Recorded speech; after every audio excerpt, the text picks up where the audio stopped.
North Atlantic Ocean, March 12, 1943. The night was black as coal. Waves slammed against the steel hulls of merchant ships crawling through the frozen sea. The wind howled, carrying fog so thick it swallowed light itself. Beneath the surface, silence waited, cold, patient, and deadly. Inside a German U-boat, red lights painted the faces of exhausted men. The captain whispered one word, "Feuer." Torpedoes cut through the water, silent and precise. Moments later, the Atlantic erupted. Fire lit the horizon, men screamed, and the sea itself turned into a graveyard of twisted steel and oil. In occupied France, Admiral Karl Dönitz stood over a map of the Atlantic, cigarette smoke curling around his head. Red strings marked shipping lanes like arteries waiting to be severed. He smiled with quiet certainty.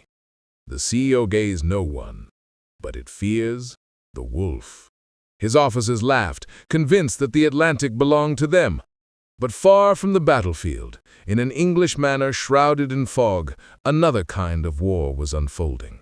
One not fought with weapons, but with mathematics.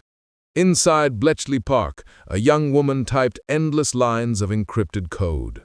Across the room, Alan Turing stared at a ribbon of letters pouring from his machine, searching for patterns buried in chaos. And there, in the noise, he found it, the heartbeat of the enemy. While Dönitz celebrated his victories, while U-boats hunted under the dark waves, and while the world still believed Germany ruled the sea, an invisible force had already begun to rise. That night the hunters ruled the ocean, but beyond the clouds and behind the numbers, a quiet storm was forming, a storm that would turn the sea against them. What Dönitz did not know was that on that very night, the first cracks had already formed in his empire of the deep. He was witnessing the beginning of his own end. Before the war, the ocean was a vast frontier, cold, endless, and silent. But to Germany, it became something else, a weapon. After their defeat in the First World War, the Germans had been forbidden to build submarines. Yet, in secret, they never stopped dreaming of the deep. In hidden shipyards and disguised factories, engineers studied old blueprints, refining them, perfecting them. They envisioned a fleet that could strike unseen, suffocating Britain from beneath the waves. By the mid-1930s, that dream had taken shape in steel. The Type 7 U-boat, compact, efficient, and lethal. It could dive deep, remain submerged for hours, and carry enough torpedoes to sink entire convoys. To Hitler, it was more than a machine. It was a symbol of vengeance, a weapon that would erase the humiliation of Versailles. He called them the wolves of the Atlantic. Yet their birth was not glorious. It was painful, fragile, and full of flaws. Engines overheated, batteries leaked acid, and the confined air stank of oil and sweat. The hulls groaned under pressure, and every dive was a gamble with death. In the early trials, several submarines never resurfaced. One engineer described the experience as building a coffin that could move. Still, Dönitz believed. To him, the U-boat was the future of naval warfare, a weapon of precision and terror that no surface fleet could resist. He envisioned hundreds of them swarming the Atlantic in coordinated attacks, hunting in packs, striking by night, vanishing by dawn. He called it the Rudeltaktik, the wolf pack doctrine. But not everyone shared his faith. Within the Kriegsmarine, traditional admirals mocked the submarine arm, calling it a weapon for cowards. Even some of Hitler's own generals dismissed Dönitz as a fanatic, obsessed with underwater ghosts. Funding was scarce, materials short, and the Reich's industrial focus leaned toward tanks and aircraft. So the engineers worked in silence, often with recycled metal and salvaged parts.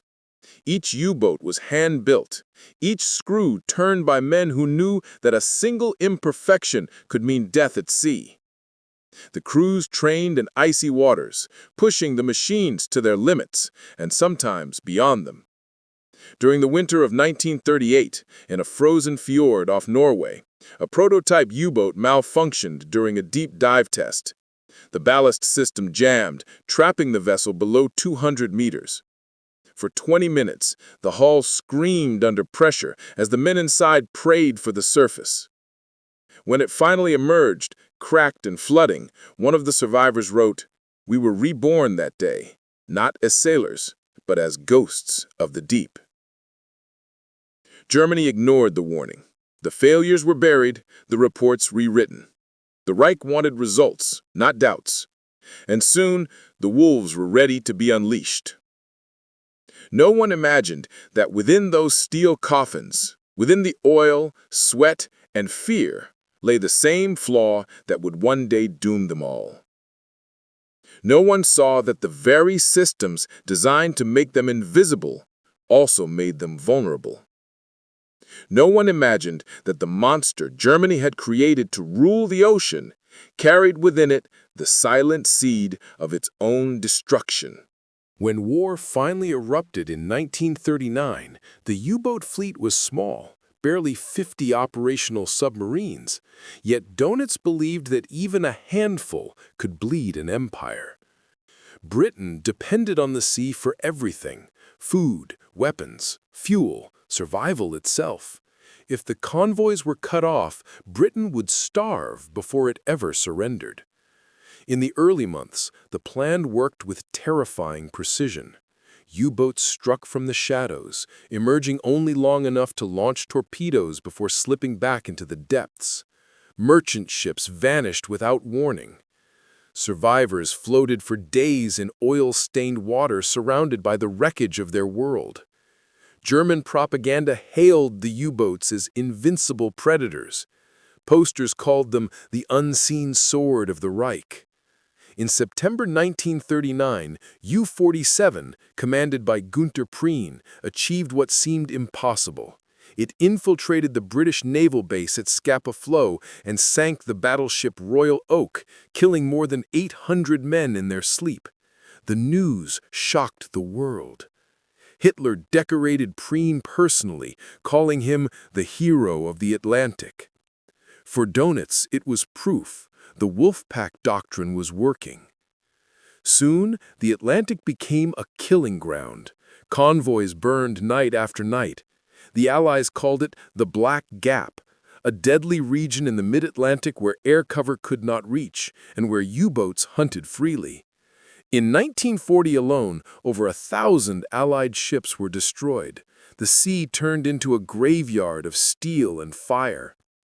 But victory came at a cost the Germans did not yet understand. The U-boats, though deadly, were slow to build and fragile by design. For every ship they sank, the Allies built 2 more. And as the war expanded, British and American engineers began quietly studying the enemy's patterns. Each loss, each sinking, each radio signal left a trail. Invisible, but traceable. Still, Dönitz pressed forward. He demanded more boats, more men, more aggression. "We are strangling England, one convoy at a time." But even as he spoke, small cracks were beginning to form in his perfect system. Reports arrived of torpedoes malfunctioning, failing to detonate, running too deep, veering off course. Entire attacks failed because of flawed magnetic fuses. Crewmen whispered that the Atlantic itself was cursed. Engineers blamed the cold water, the magnetic fields, the rushed production. One chilling report read simply, "The torpedo is our greatest weapon and our greatest enemy." Meanwhile, the Allies adapted. They began organizing convoys escorted by destroyers equipped with sonar, the first real countermeasure to the U-boat's invisibility. In the beginning, these measures seemed futile. The U-boats still struck at will, vanishing before detection. The arrogance of early success hardened into myth. By 1941, the Germans believed they were untouchable. Their aces, Prien, Kretschmer, and Luth, became national idols. They called them the Sea Wolves. But like all predators, they had mistaken fear for power. The illusion shattered in 1941 when Preen's own submarine, U-47, disappeared without a trace during a mission in the North Atlantic. No distress signal, no survivors. Germany announced his death months later, in silence. The symbol of invincibility had vanished into the same darkness he once commanded. Still, Dönitz refused to doubt. Losses, he said, were the price of dominance. The Atlantic will always belong to those who dare to claim it. But beneath that bravado, the tone of his reports began to change. Allied ships appeared to detect us before we attack. Aircraft patrols increasing. They seem to know where we will strike. In the quiet corridors of his command, whispers grew that the Allies had found a way to see the unseen. No one dared say it aloud, but the invincible wolves were being hunted. Their baptism of fire had begun to cool into the first taste of fear. The empire of the deep had drawn blood, but in doing so, it had awakened something far more dangerous than it could ever imagine. It began not with an explosion, but with a whisper, a pattern that no one at first understood. In a quiet manner outside London, surrounded by hedgerows and fog, a team of mathematicians and linguists stared at endless streams of numbers and letters flowing from intercepted German messages. Each line looked meaningless, but buried deep within the chaos, there was rhythm, a pulse that repeated, subtle, elusive, but constant.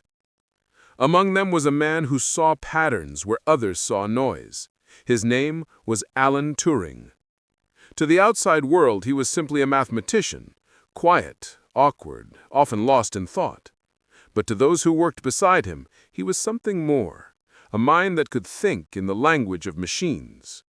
Day after day, night after night, Turing and his team fed messages into a massive contraption of wires, gears, and rotors, a machine designed to mimic the German Enigma. The Germans believed Enigma was unbreakable. Every letter changed with every key pressed, creating billions of possible combinations. It was said that even the lifespan of the universe would not be enough to decode it by hand. But Turing saw what others didn't, that perfection itself could be predicted. German operators repeated certain phrases at the start of messages, weather reports, routine greetings, human habits, small and careless, that gave the machine away. And in those habits, he found weakness. By late 1941, the first German naval codes were broken.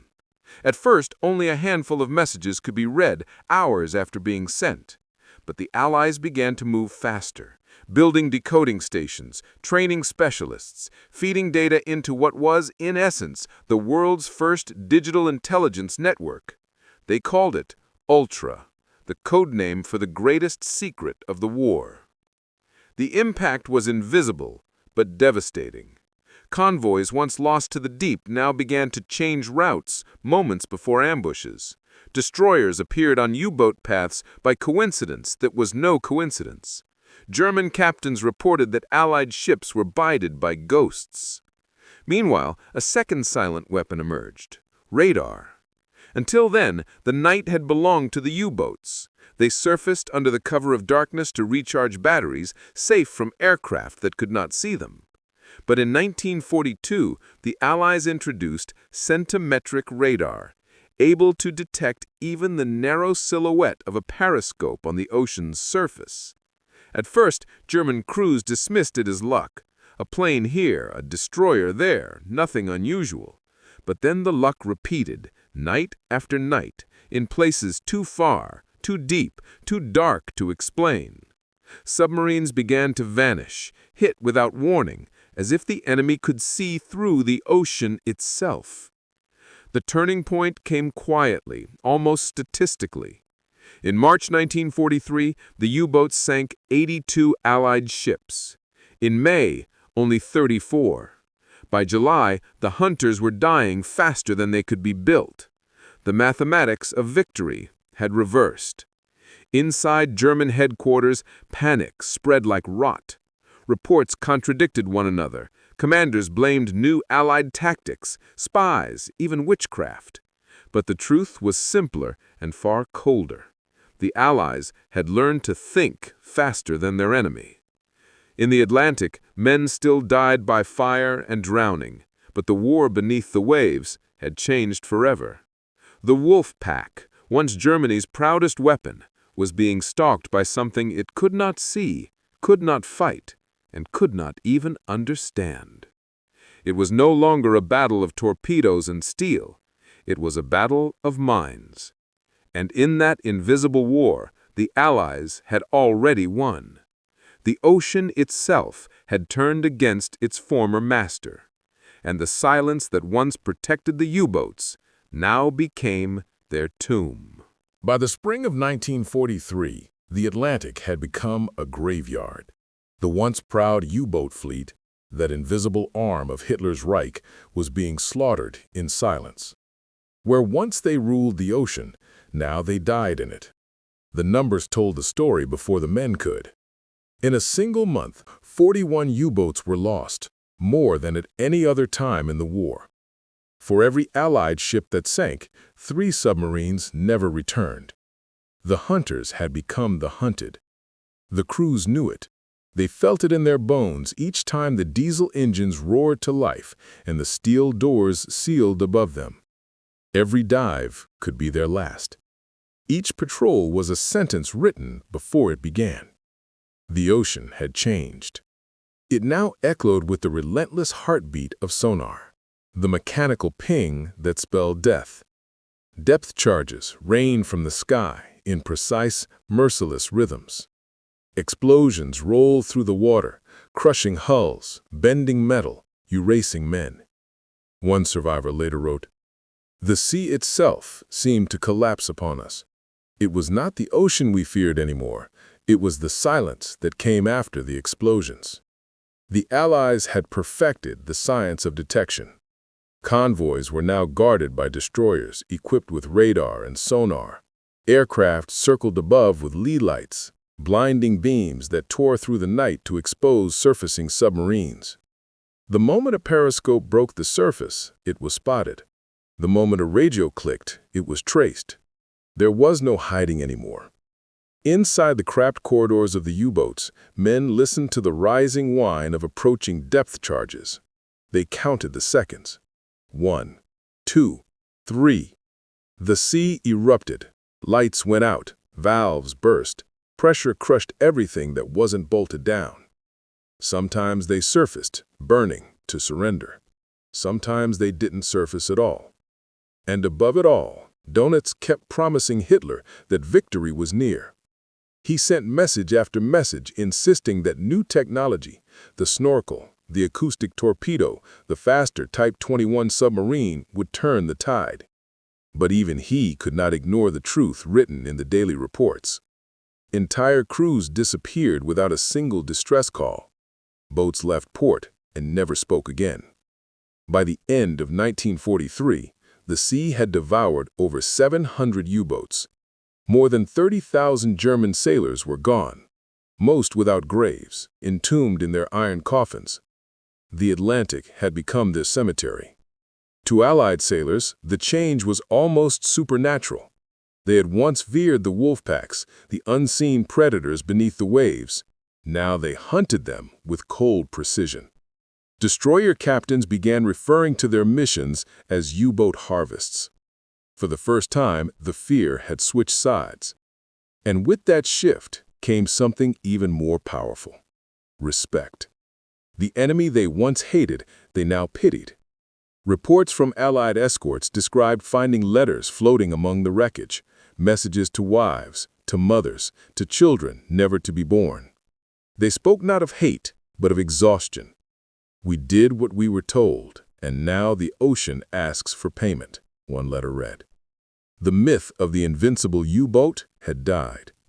What remained was the raw truth of war, that no machine, no doctrine, no empire could defy the relentless progress of science and human adaptation. The roar of the wolf pack had faded into a desperate whisper. The hunters who once laughed at danger now listened for the faintest sound, a ping, a propeller, a heartbeat in the water. And when it came, they knew. The Atlantic no longer belonged to them. The ocean, once ruled by steel and fear, had become a mirror, reflecting not just machines and men, but the very nature of power itself. Germany's submarine fleet had been built on a single belief, that dominance could be engineered. The Reich trusted in perfection, flawless machines, flawless orders, a flawless chain of command. Every bolt, every calculation, every breath was meant to serve a vision of control so total that even the sea would obey. But the ocean obeys no one. In the end, what destroyed the U-boats was not brute strength, but adaptation. The quiet, persistent intelligence of free minds working together without fear. The Allied response was not born in a bunker, but in laboratories, classrooms, and code rooms filled with people who argued, questioned, and doubted. It was chaos, but creative chaos, the kind that breeds progress. At Bletchley Park, engineers and linguists from across Britain shared coffee, jokes, and ideas in the dead of night. In American factories, men and women built radar arrays and sonar sets with hands that had never touched a gun. In Canadian airfields, pilots tested new patrol routes drawn by analysts who had never seen the ocean. They were not soldiers in the traditional sense, but they were the architects of victory. Their weapon was not silence, but communication, not obedience, but collaboration, not fear, but curiosity. That was the true doctrine of power that emerged from the Atlantic, that intelligence, when shared, defeats tyranny. While the Germans buried their secrets behind locked doors and coded arrogance, the Allies shared theirs across continents. The British mathematician worked beside the American physicist, who depended on the Canadian signal operator, who coordinated with the Norwegian convoy commander. Each one a small voice, but together a chorus louder than any order barked through the Reich. Dönitz had believed that machines would ensure victory, that precision and discipline were unbreakable shields. But the very perfection he worshipped became a prison. The U-boats, for all their brilliance, could not evolve. They were built to dominate a war that no longer existed. The Allies, by contrast, were building a new kind of warfare, one defined by information. Each decoded message, each radar blip, each sonar echo was a data point in a vast, living network of human minds. It was not just a war of ships and planes anymore. It was a war of signals, logic, and memory. The dawn of the digital age. In that sense, the Battle of the Atlantic was not only a struggle for survival, but the first true battle between two philosophies of power. One, built on submission. The other, on imagination. Freedom, for all its disorder, proved faster. Tyranny, for all its strength, proved blind. In the ashes of the wolf pack's empire, a lesson was written across the waves, that real power is not in the silence of fear, but in the noise of minds that dare to think. The sea had judged them, and its verdict was clear. By 1945, the Atlantic was quiet again. The ocean that once screamed with engines, explosions, and death now lay still, as if exhausted by the weight of what had passed. In the harbors of Kiel and Hamburg, the remnants of Germany's once mighty U-boat fleet rested in silence. Rust crept along their hulls like time reclaiming its debt. Barnacles covered the insignias that once symbolized fear. Inside, the air smelled of oil and ghosts. The proud empire of the deep, the invisible arm of Hitler's war, had become a graveyard of iron. Out of more than 1,000 U-boats launched, 3 out of every 4 were lost. 30,000 sailors never returned. No one buried them. The sea did. Karl Dönitz, the man who once commanded the wolves, now stood in the ruins of a dream. For a few final days after Hitler's death, he ruled what remained of the Reich, a kingdom of ashes and echoes. He had once declared that the Atlantic belonged to Germany. Now he stared at reports filled with losses and silence. The empire he built beneath the waves had vanished into the same depths that once gave it life. He spoke little in those final days. Some say he understood at last what he had created, not a fleet, but a tomb. Others say he never did. Perhaps the truth lies somewhere between faith and denial. All that remained of the wolf pack was memory and irony. The submarines that had once hunted in silence were now remembered in silence. Their final victory was not over the enemy, but over recognition itself. They vanished so completely that even the sea forgot their names. Yet history remembers in its own way. It remembers the arrogance that believed it could command nature. It remembers the quiet brilliance that learned how to listen instead. And it remembers the eternal truth whispered by the Atlantic, that power built on fear must eventually drown in it. There is a haunting symmetry in how it ended. The men who laughed at the fragility of their enemies were consumed by their own. The empire that sought to rule through secrecy was undone by secrets greater than its own. The wolves who hunted the silence were devoured by a silence deeper still. They laughed when they saw the first clumsy radars, the first amateur code breakers, the first Allied aircraft sweeping the fog. They stopped laughing when that same fog turned to fire. And in the end, there was no sound, only the echo of their own promise. The sea obeys no one. They were right. The ocean remains, endless and indifferent.